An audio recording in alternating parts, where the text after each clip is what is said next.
What's on? This is your girl Shay. Thank you for hitting the button play. Um, this is gonna be a long video. Just to come in and give you a little bit of update of me in the real estate class and courses and everything that I'm learning, and to drop a little bit of information for you. Um, if you were interested in to either get into the field or interested in looking into a house anywhere in the state of Texas.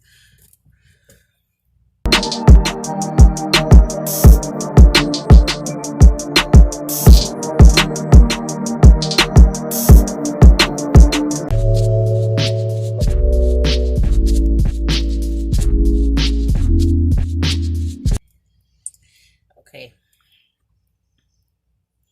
now let me open this up. Now, a few things have changed in real estate. Now, I'm gonna state this fact. Um, every state have their own courses of what is that they allow and they don't allow. So that much is true.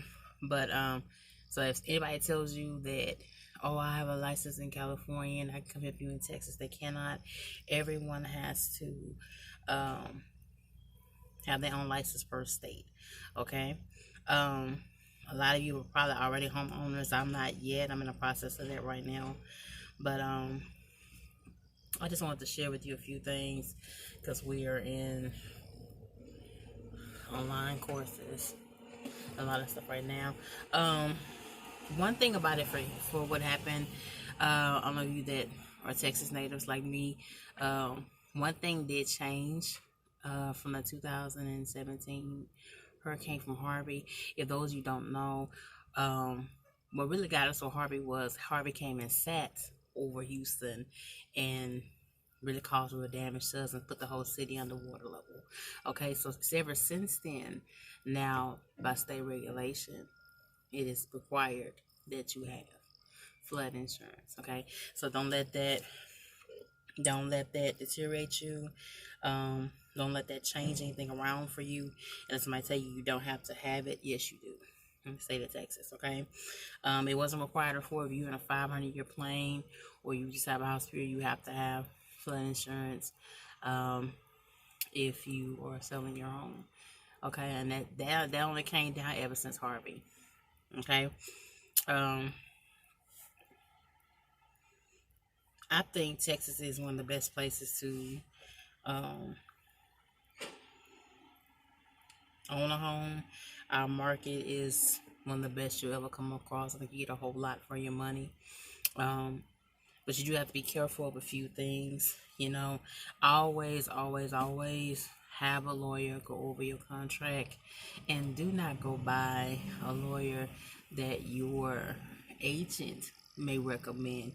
You seek out other people that bought their homes, cousin, sister, brother, mom, whomever, to look at and go over the contract.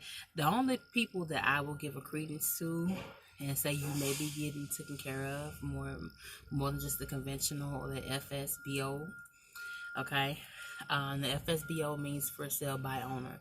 If you ever see that on any advertisement, Green Sheet, Realtors.com, HAR, Realtors, Redfin, all of these places that are online where you can go look at and look at homes at and things like that. I would say it's FHA and VA because those are government programs.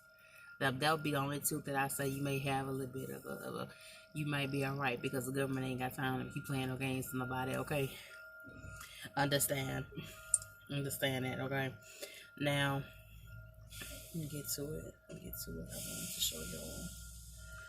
Okay, I wanted to actually show y'all some receipts of what I was saying.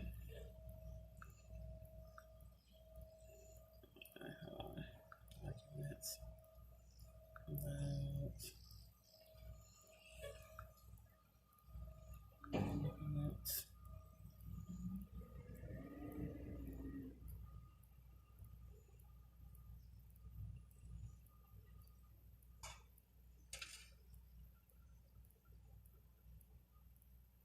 I think I had somebody hit me up um,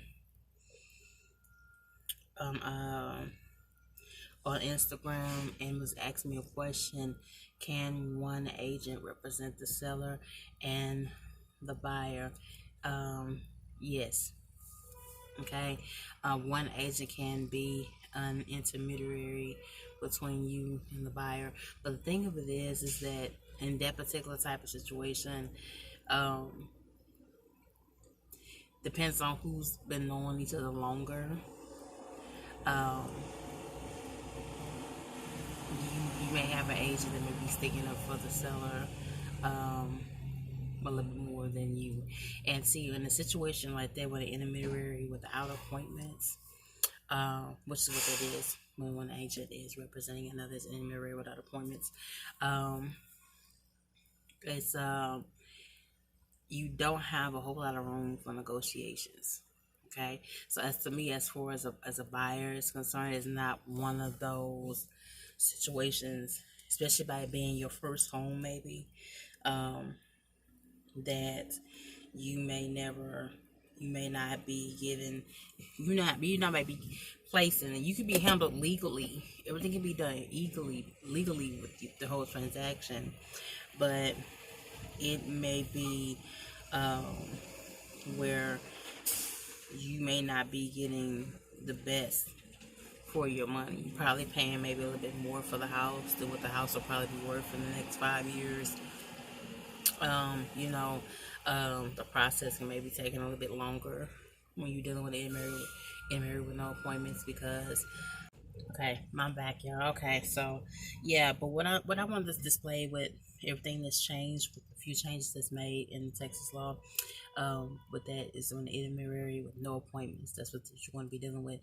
Again, you could be handled legally, but you may not be handled in the most ethical situation with the intermediary with no appointments. Okay, it's always best if you are buying, whether FSBO, whether it is VA or whatever, is to have your own representative. That's just personally for me. It'll leave out all litigation, all issues that can arise if you have someone that is representing you, okay, personally in the transaction. Okay, it's just what I feel is most ethical.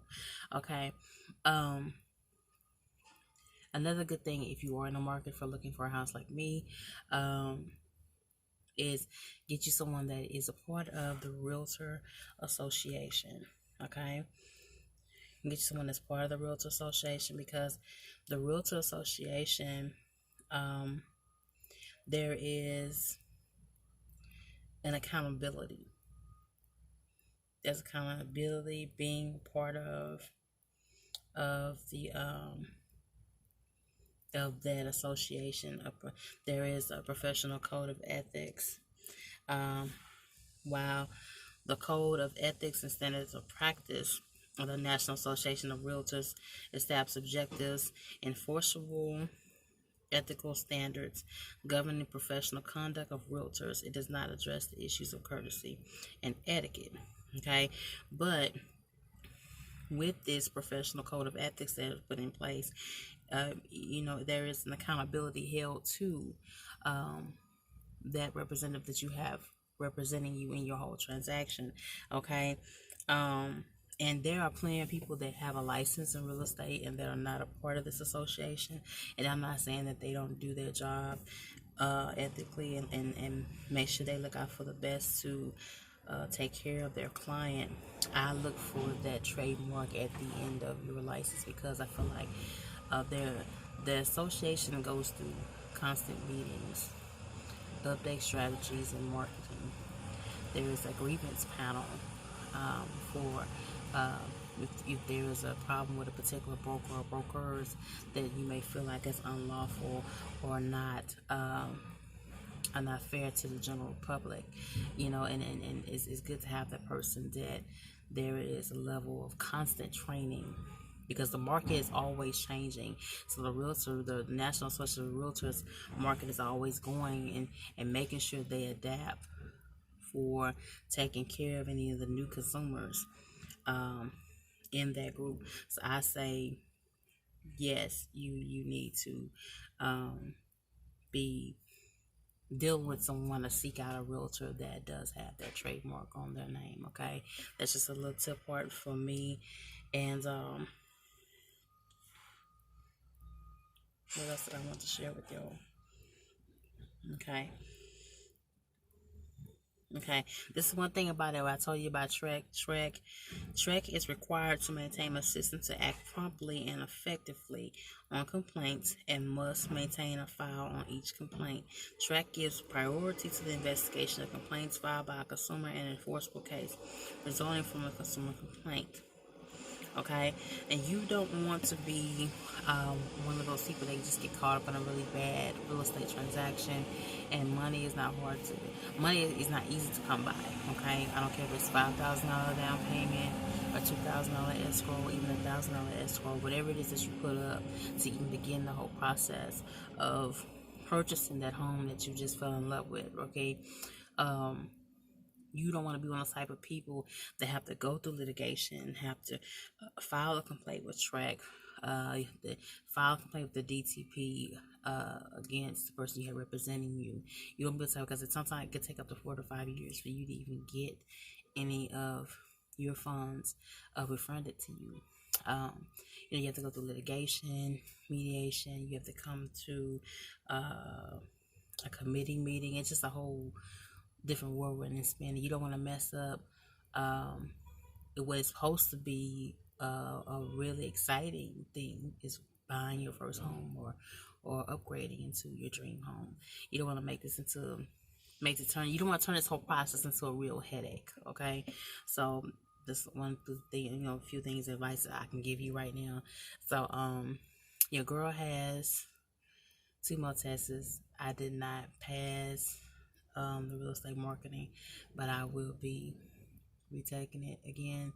And it's just so much being out here on this truck and holding on to this tablet for 2 or 3 hours a day and just trying to be attentive. But I want to make sure I get as much information as I can. I would flood this whole video with so much, but I know y'all behind just not going to watch it and really just pay attention like that for people that's really just not that interested, but it's so much that you need to be aware of. Okay, especially if you don't have your license yourself, or you don't have a mom or a sister that can be right by your side through the whole process to make sure you get handled accordingly. Okay, but I love you much.